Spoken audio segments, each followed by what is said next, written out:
हरि ओम तत्सत। ज्ञान भक्ति चैनल में आपको स्वामी निखिलानंद का प्यार भरा स्वागत। इस सत्संग के माध्यम से हम ज्ञान भक्ति और सनातन धर्म का प्रसाद प्राप्त करते हैं। यदि आपने हमारे चैनल को सब्सक्राइब नहीं किया है तो कृपया अभी सब्सक्राइब कर लीजिए। हमारा दंडवत प्रणाम है ब्रह्मांडीय ईश्वरीय शक्ति को, हमारे पूजनीय गुरुदेव श्री स्वामी ज्योतिर्मयानंद जी महाराज को, सब संतों और शास्त्रों को और आप सब में विद्यमान परमेश्वर को। आज के सत्संग में हम गीता प्रेस गोरखपुर द्वारा प्रकाशित पद्म पुराण के श्रीमद् भगवद गीता के चौथे अध्याय का महात्म्य पढ़ेंगे।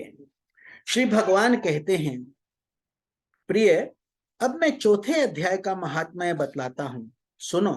भगीरथी तट पर वाराणसी बनारस नाम की एक पुरी है। वहां विश्वनाथ जी के मंदिर में भरत नाम के एक योगनिष्ठ महात्मा रहते थे, जो प्रतिदिन आत्मचिंतन में तत्पर हो आदर पूर्वक गीता के चतुर्थ अध्याय का पाठ किया करते थे। उनके अभ्यास से उनका अंतःकरण निर्मल हो गया था। वे शीत उष्ण आदि द्वंद्वों से कभी व्यथित नहीं होते थे। एक समय की बात है, वे तपोधन नगरी की सीमा में स्थित देवताओं का दर्शन करने की इच्छा से भ्रमण करते हुए नगर से बाहर निकल गए। वहां बेर के दो वृक्ष थे, उन्हीं की जड़ में वे विश्राम करने लगे। एक वृक्ष की जड़ में उन्होंने अपना मस्तक रखा था और दूसरे वृक्ष के मूल में उनका एक पैर टिका हुआ था।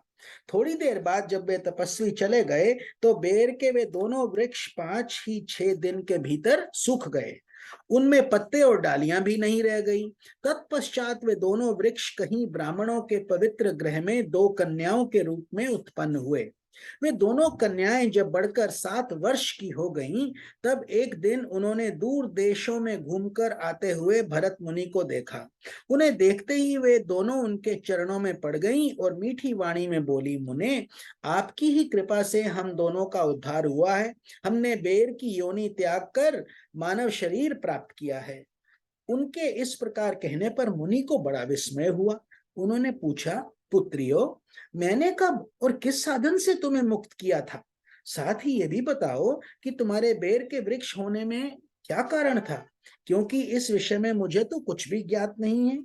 तब वे कन्याएं पहले उन्हें अपने बेर का हो जाने का कारण बतलाती हुई बोली, मुने, गोदावरी नदी के तट पर छिन्न पाप नाम का एक उत्तम तीर्थ है, जो मनुष्यों को पुण्य प्रदान करने वाला है। वे पावनता की चरम सीमा पर पहुंचा हुआ है। उस तीर्थ में सत्यतपा नामक एक तपस्वी बड़ी कठोर तपस्या कर रहे थे। वे ग्रीष्म ऋतु में प्रज्वलित अग्नियों के बीच में बैठते थे।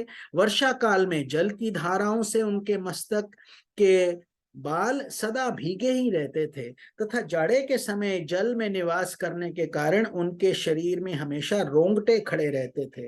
वे बाहर भीतर से सदा शुद्ध रहते, समय पर तपस्या करते तथा मन और इंद्रियों को संयम में रखते हुए परम शांति प्राप्त करके आत्मा में ही रमण करते थे। वे अपनी विद्वता के द्वारा जैसा व्याख्यान करते थे उसे सुनने के लिए साक्षात ब्रह्मा जी भी प्रतिदिन उनके पास उपस्थित होते और प्रश्न करते थे। ब्रह्मा जी के साथ उनका संकोच नहीं रह गया था, अतः उनके आने पर भी वे सदा तपस्या में मग्न रहते थे। परमात्मा के ध्यान में निरंतर संलग्न रहने के कारण उनकी तपस्या सदा बढ़ती रहती थी। सत्य तपा को जीवन मुक्त के समान मानकर इंद्र को अपने समृद्धशाली पद के संबंध में कुछ भय हुआ। तब उन्होंने उनकी तपस्या में सैकड़ों विघ्न डालने आरंभ कर दिए। अप्सराओं के समुदाय से हम दोनों को बुलाकर इंद्र ने इस प्रकार आदेश दिया, तुम दोनों उस तपस्वी की तपस्या में विघ्न डालो, जो मुझे इंद्र पद से हटाकर स्वयं स्वर्ग का राज्य भोगना चाहता है। इंद्र का यह आदेश पाकर हम दोनों उनके सामने से चलकर गोदावरी के तीर पर, जहां वे मुनि तपस्या करते थे, आईं। वहां मंद एवं गंभीर स्वर से बजते हुए मृदंग और मधुर वेणुनाद के साथ हम दोनों ने अन्य अप्सराओं सहित मधुर स्वर में गाना आरंभ कर दिया। इतना ही नहीं, उन योगी महात्मा को वश करने के लिए हम लोगों ने स्वर ताल और लय के साथ नृत्य भी करने लगी।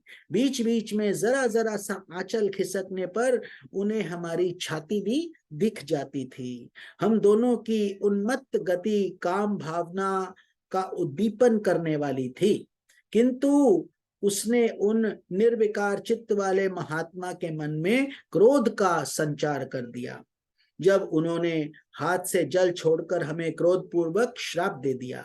अरे तुम दोनों गंगा जी के तट पर बेर के वृक्ष हो जाओ। ये सुनकर हम लोगों ने बड़ी विनय के साथ कहा, महात्मन, हम दोनों तो पराधीन थीं, अतः हमारे द्वारा जो दुष्कर्म बन गया है आप कृपया उसे क्षमा करें। यूं कहकर हमने मुनि को प्रसन्न कर लिया। तब उन पवित्र चित्त वाले मुनि ने हमारे शापोद्धार की अवधि निश्चित करते हुए कहा, भरत मुनि के आने तक तुम पर यह शाप लागू होगा। उसके बाद तुम लोगों का मर्त्यलोक में जन्म होगा और पूर्व जन्म की स्मृति भी बनी रहेगी।